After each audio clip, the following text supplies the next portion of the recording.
Hey everyone, and welcome. We spend so much time trying to figure out where the market is headed next. Is it going up, down, sideways? Honestly, it can be exhausting.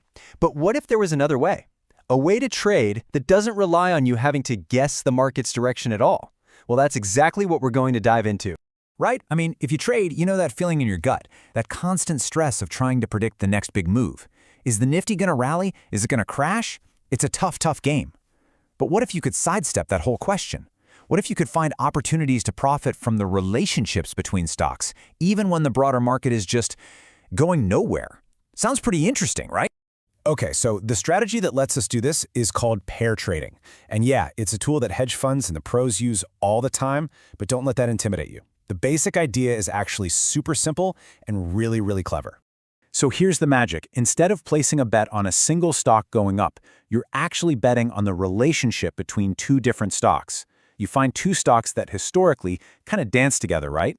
Then you buy one and you short the other at the exact same time. The beauty of this is you don't really care if the whole market goes up or down.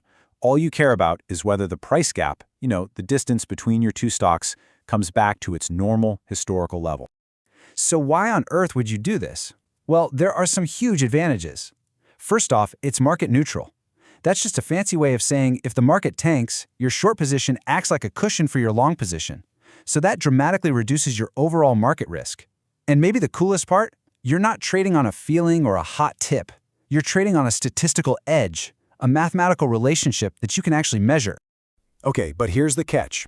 For this to really work, you can't just pick any two stocks that seem to move together.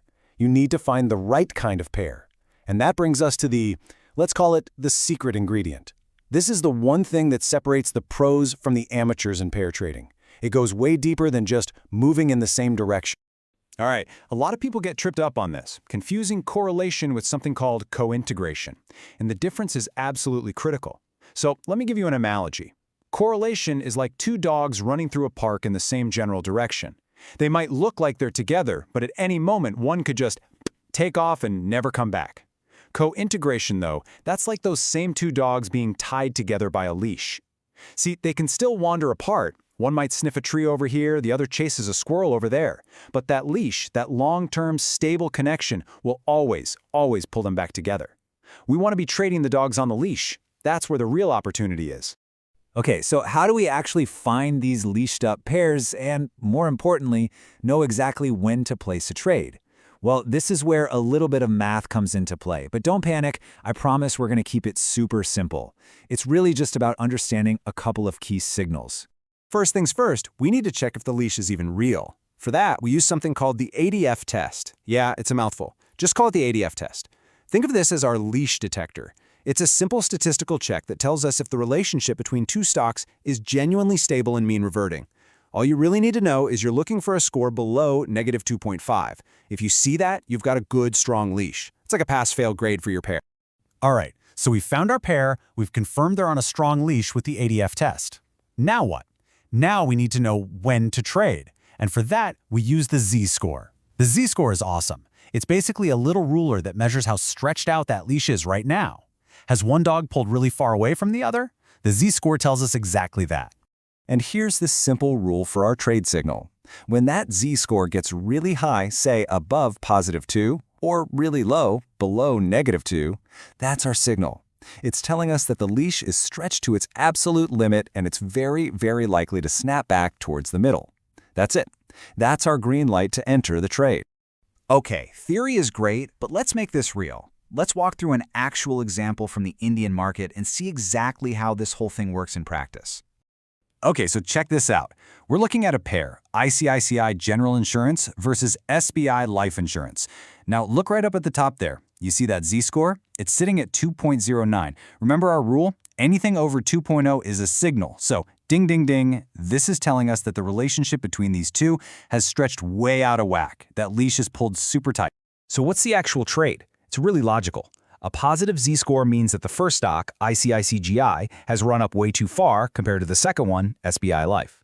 So the strategy is simple. You sell or short the one that's overperforming, ICICGI, and you buy the one that's underperforming, SBI Life. You're making a bet that they're going to snap back together. Either ICICGI will fall, or SBI Life will rise, or maybe a little of both. Either way, the gap closes, and that's where you profit.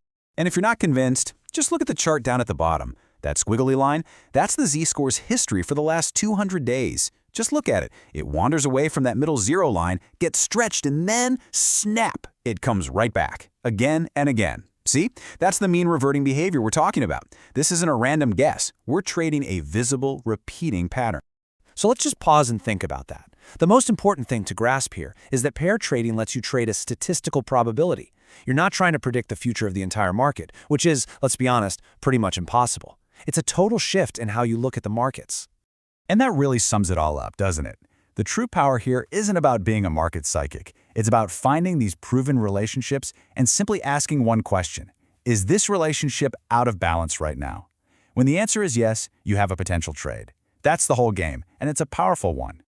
Now, I know what you might be thinking. This sounds great, but I'm not a math genius and I don't have some fancy expensive software. Well, guess what? You don't need it. You can actually start finding and analyzing pairs just like the one we looked at for the Indian market completely for free. Just head over to quantpairtradingindia.co.in. It's an awesome tool to take everything we just talked about and put it into practice. Go check it out and see what pairs you can find.